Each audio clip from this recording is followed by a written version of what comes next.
Hello. Hi, Rich. It's Brent Holland from Canada. How are you this fine eve? Yeah. Sorry, I missed you yesterday. Oh, that's okay, buddy. Not to worry. We're Canadian. We get over these things, as you know. No worries. Yes, I was oot.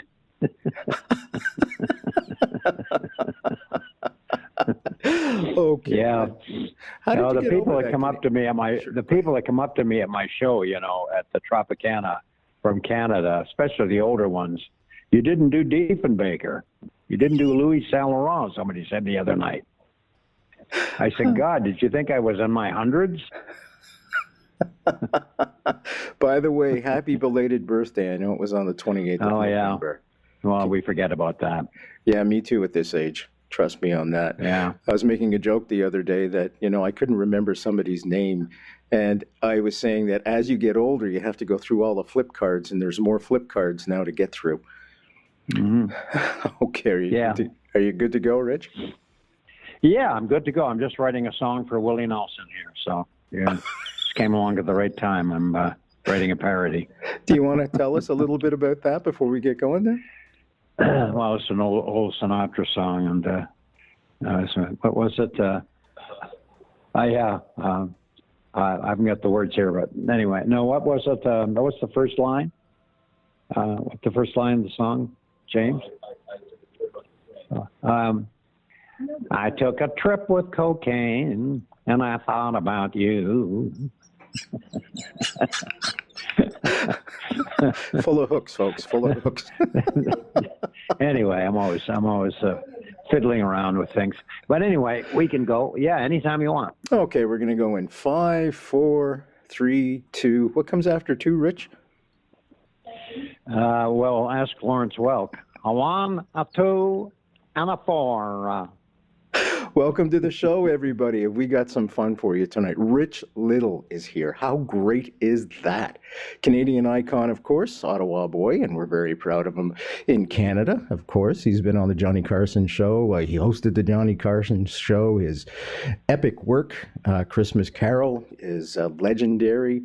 He's been called a man of 100,000 voices. I'm just kidding. It's 1,000 voices. 100,000? Absolutely. And he's got every Canadian... Listen, if you said it was 100, that would be too many.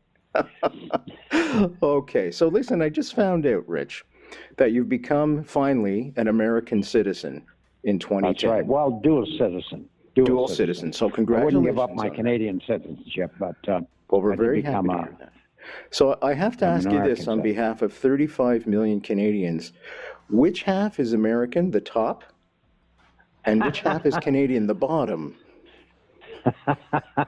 I will tell you this, that when I was sworn in here in Las Vegas, yes, the judge wanted to swear me in as John Wayne, and I did. How did that go? Can you tell us? I pledge allegiance to the flag of the United States, Pilgrim. And then I said to the judge when we were through, I said, does that mean that John Wayne is now, got his citizenship again? He said, no, he's passed. But it was funny because the judge wanted me to do impressions for him. And I was there about 2 hours. I really did an act in front of him. But I was sworn in as John Wayne, which was very funny, actually. Well, congratulations to you and the late Mr. Wayne. Now, you started off at the Elgin Movie Theater in Ottawa as a young man. When did you start to realize that you had this enormous gift, and I call it a gift, I hope it's not a curse in your case, to portray various people? Please go ahead.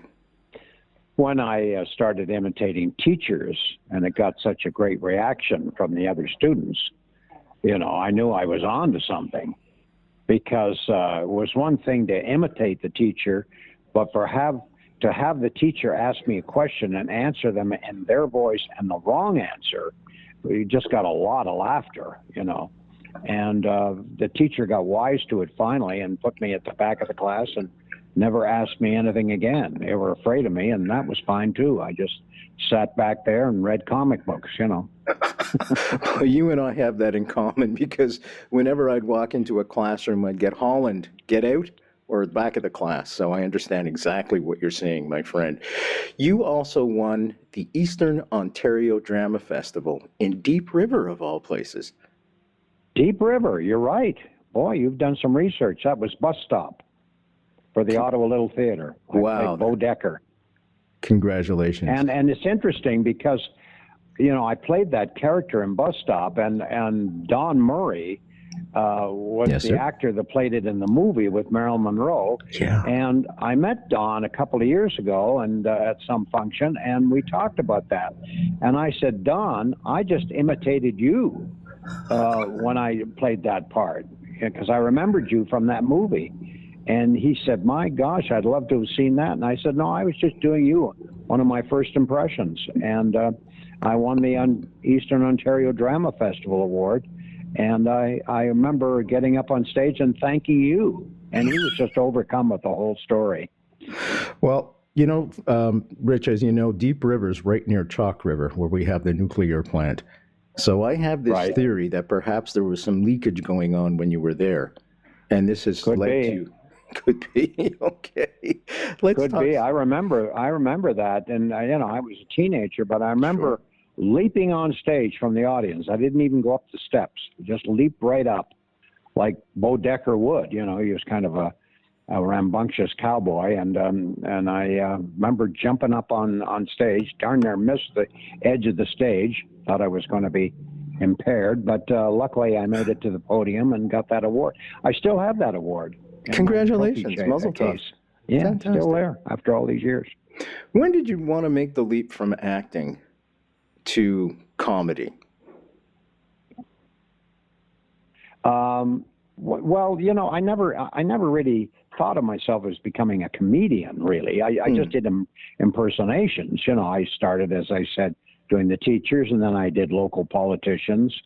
The mayor of Ottawa, Charlotte Whitten, and then I did Diefenbaker and Pearson and Tommy Douglas and all those presidents or those prime ministers. And you know, then I realized after a while that I was going to have to be funny. And you know, at first I thought, oh, I'll just do the impression. And you got to worry about what you're going to say, and what you got to say has got to be funny. So then I realized that I guess I had to become a comedian.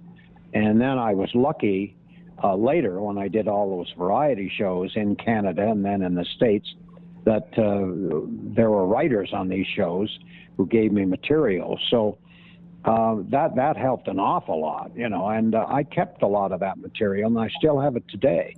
Fantastic. And you build up quite a file, and then you can go back to it and take jokes that maybe you used 30, 40 years ago, and they still work, you know. And you've written all of your own material over the years. Yeah, I ended up really, at the beginning, as I said, people wrote things for me, but now I pretty well write everything that I do, you know, because you build up a gag file and also the experience and knowing what's funny, you know. To know what's funny is a big plus, but you're never 100% sure.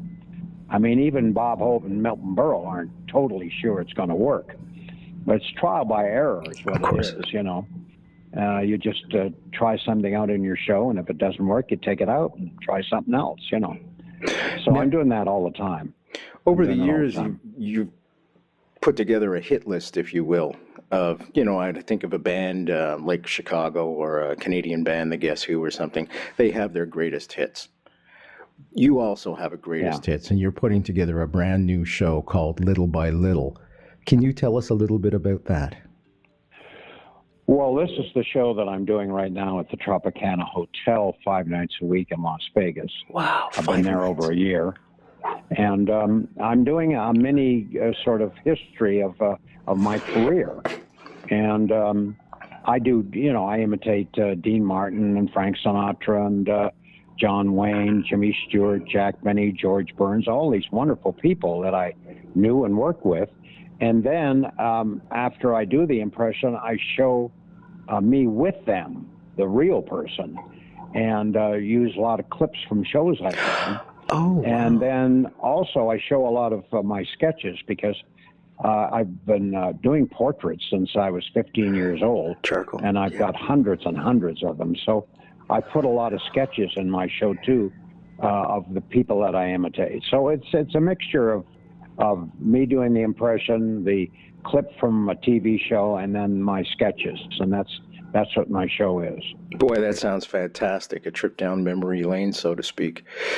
Are there challenges when you take on a character? Which one has given you the most trouble to try and nail? Well, I'm working on Trump at the moment, you know. Good luck with that. I don't really, I don't do Trump, but we know Ivana does. But, it's coming along. It takes a little while to perfect it. You know, some voices come very quickly, and some you have to work at for a while. And how do you Trump's begin? going to be a good person to do, because he's going to write a lot of material for me. The next 4 years are going to be very, very interesting. Oh yeah, he'll be great for comics. Already is, you know. Just have to put a beaver on your head and paint your face orange, you know. So he looks like a troll doll in Heat, you know. Oh. When you decide that you're going to do a character, where do you begin? With the mannerisms? Do you begin with the voice originally, or you'll begin with a phrase, you know, and then go from there. Something you hear them say all the time. Like with Trump, you know, it would be, "We're going to build a wall. Going to build a wall." You know, that, you know, you go from there. And then with Clint Eastwood, you start with, "Go ahead, make my day." Or Arnold Schwarzenegger, "Hasta la vista, baby." You know, I mean, you go with something that they're known for, a phrase or something, and then if you get that down, then you gradually go to day-to-day conversation. But it's easier to start out with with Reagan, I started out with nothing more than, well. I remember once I said to Reagan, I said, "Gee, you start every sentence by saying, well," and he said, "Yes, Rich, I guess I've been to the well once too often." Oh man, to say nothing but jelly beans. And Jack Benny, he said, "Go ahead." He said, "Well," too, you know, Jack Benny. Classic. So, you know, it's everybody has, well, not everybody, but a lot of stars have certain phrases that they're known for, and that's what you go for first. Can you tell us more of the silly things that happened when Reagan invited you to the White House? Oh yeah, we talk about movies a lot, and because you're a big movie buff. And I'm a movie buff. I always watch movies in the buff. But he liked to talk about movies. We didn't talk much about his movies because I really haven't seen that many of his. I mean, he didn't make too many good movies, did he? Well, there's some classics for Bonzo. Yeah, I was going to say. Bedtime for Bonzo and Cattle Queen of Montana, where he played both parts. But he didn't. We would talk about, movies and movie stars. He worked with Errol Flynn and people like that, and so he had a lot of great stories. I once said to him, I said, "Mr. President, I was reading somewhere where you were considered to be the first choice to play the lead in Casablanca." I said, "Is that true?" And he said, No, that isn't true. They wanted to go with Ingmar Bergman right from the start." Oh. I said, "No, I wasn't thinking of Ingmar Bergman. I was thinking of you playing Rick." He said, "No, I don't think so." But I did read that, so maybe he just didn't hear about it. But we would talk a lot about movies and stuff, and Nancy would sometimes get annoyed because she'd say, "Honey, there are other guests here that want to meet you, and you're talking to Rich, telling him all these stories, and come on, Well, I'll wrap it up, But he could talk, and he had a great sense of humor, wonderful sense of humor. I know Prime Minister Mulroney, whenever he was going to go to one of the G8 meetings or meet with the President Reagan folks, he just loved going as quickly as he could so he could hear more stories. He was always laughing. Yeah, you usually showed up with a joke or something because Reagan liked jokes.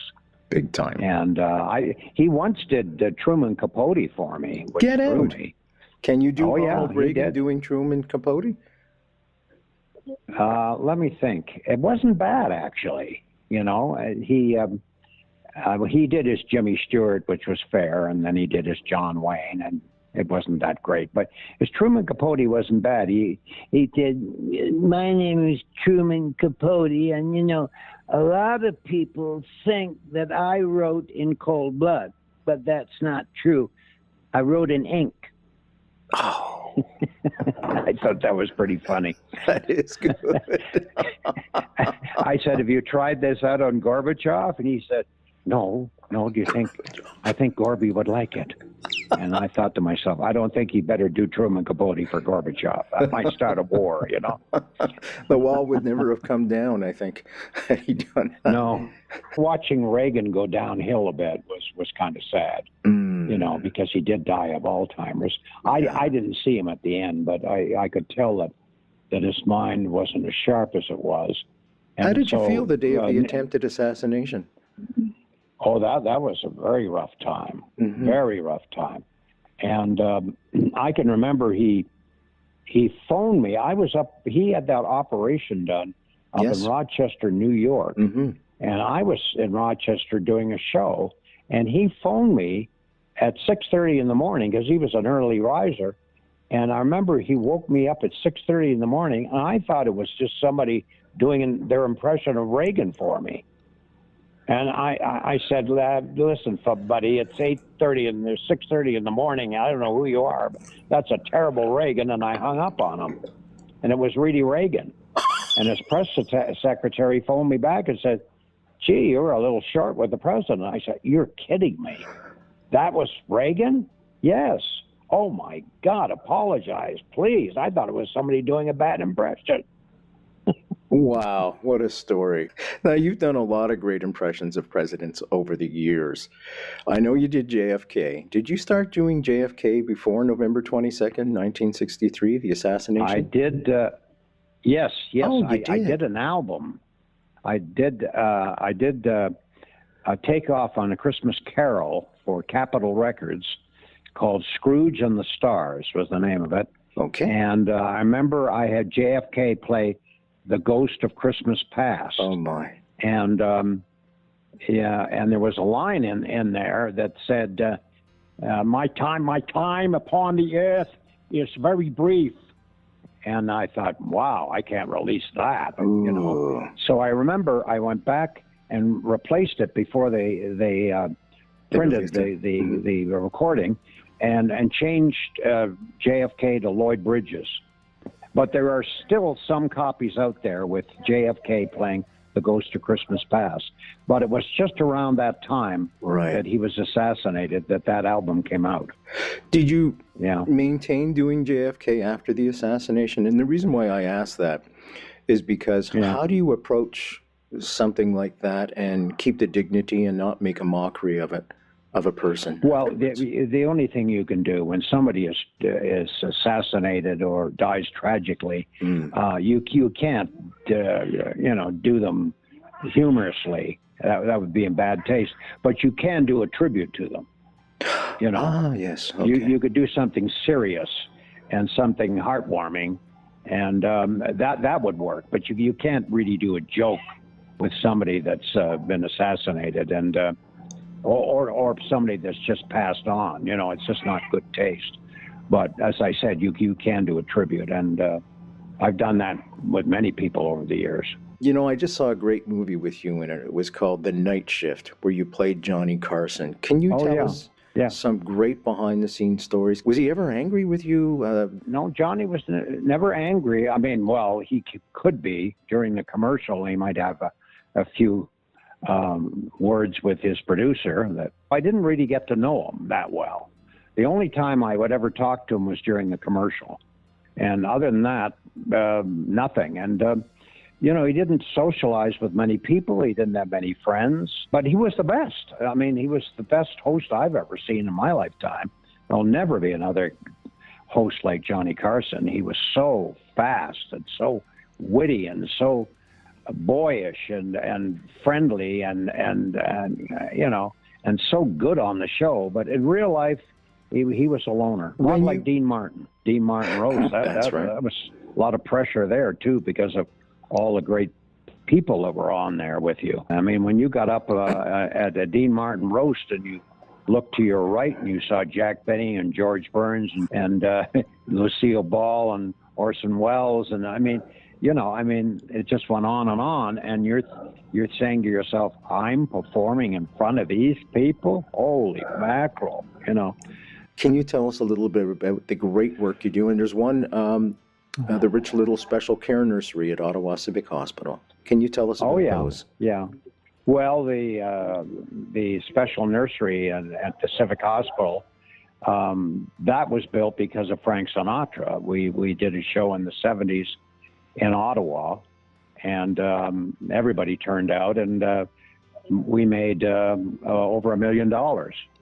Fantastic. For the Rich Little Neonatal Center that's still going strong today. And that was a great event for me. That was one of the highlights of my life, working with Frank in Ottawa at that show. Can you tell us a little bit about Frank? What was it like working with Frank? He was very nice to me. He always was nice to me. He was a man of many moods, so you had to get him in the right mood. And when he was in a good mood, he was charming and gracious and funny and polite and nice and, you know, caring. And but when he was in a bad mood, and you just wanted to stay away from him.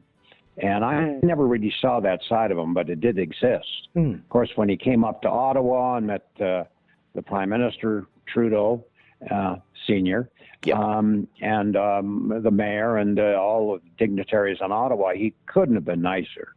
He was terrific. And I remember the Gord Atkinson, who helped produce that show, who I worked with in radio, he said, has Frank arrived yet? And I said, I don't know. He's supposed to fly into Uplands Airport, but he's not here yet, and the show's going to start in an hour. And we got a dinner, and we got all these dignitaries here. And you think he's going to show up? And I said, well, he said he would. He put it down in his Miss Piggy calendar, you know, when I saw him in Palm Springs. And Gord said, well, you know, I guess the worst that can happen would be we'd have to dim the lights, and you'd have to do Frank Sinatra.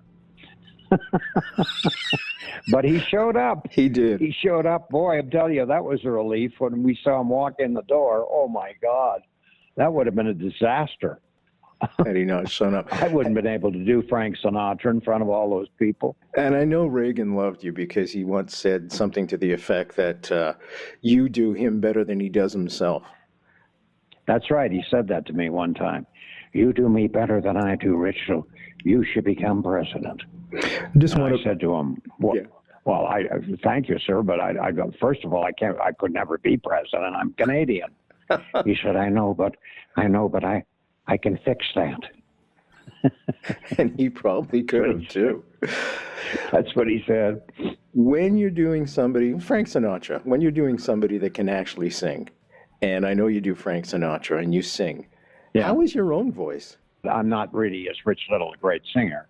My voice isn't that distinctive, but, you know, singing as other people, if I get into character and really become the person I'm doing, I'll tell you something. I can hit higher notes doing Robert Goulet than Rich Little can. Really? If Bob Goulet can hit that note, then I can do it if I'm doing Robert Goulet.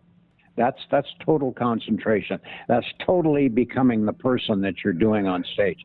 Sometimes I get so into doing Dean Martin, they have to carry me back to the dressing room. Sometimes I finish a show and I do Johnny Carson, I find myself just writing out an alimony check for some reason, you know?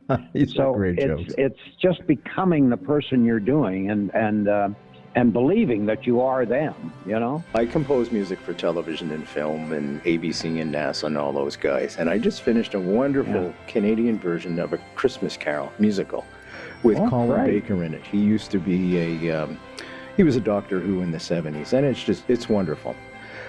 Your Christmas Carol stands out as a classic.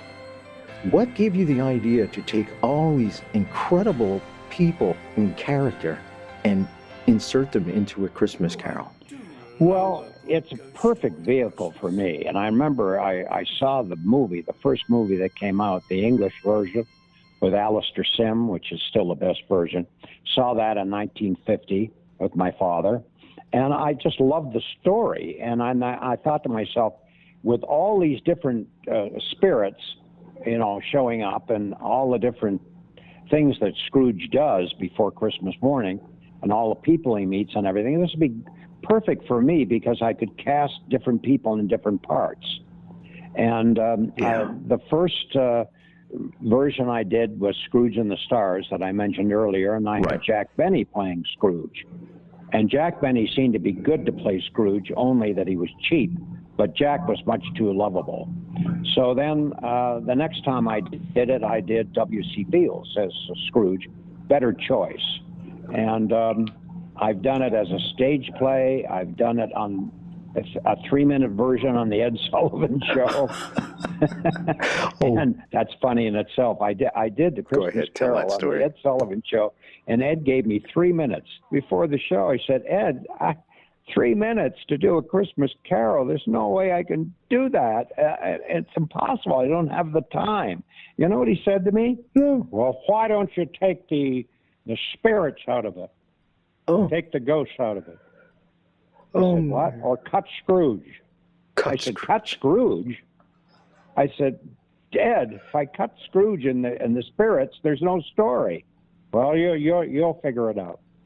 So I did it in 3 minutes, and I looked at it the other day, and it doesn't make any sense. I've done Christmas Carol at least stage version, a television special, a record, my gosh, a radio show. I've done it again and again and again, and it's just a wonderful story and perfect for me, you know. Was that the evening that he introduced you as Little Richard instead of Rich Little? Well, that was the first time I was on the Ed Sullivan Show. He introduced me as, here, ladies and gentlemen, we have a young impressionist from beautiful downtown Canada making his very, very first appearance on our show. Let's have a big U.S. welcome for Little Richard. You know, looking at Little Richard and looking at you, I can see where that could be mistaken. Just saying, folks. I think he was surprised that I didn't come out and sing Good Golly Miss Molly or Tutti Frutti. You never knew with Ed. Ed was the only man I ever met in my life who could count up to 3 and get 2 of the numbers wrong. Oh. He was one sandwich short of a picnic, let me tell you. He was not the brightest bulb on the ceiling, you know.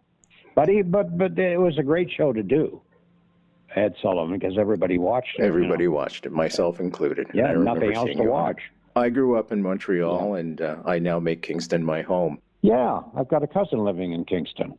Oh, okay. Yeah. Well, give him a shout out or give her a shout out. He used to spend a lot of time in Brockville, a lot of relatives in Brockville. I once said that on the show. I said, I got a lot of relatives in Brockville. And then this guy interviewing me said, oh, at the institution? Ooh. I said, no, not really. Although, maybe. But it's nice along the St. Lawrence, isn't it? Oh, it's just gorgeous. Absolutely beautiful. Thousand Island, wonderful. Yeah. What would you like to leave us with?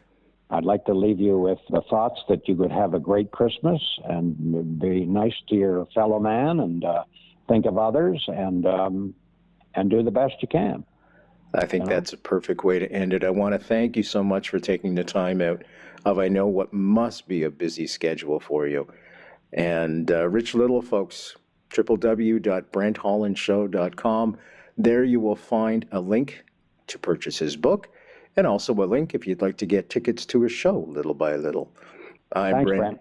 Thank you, my friend.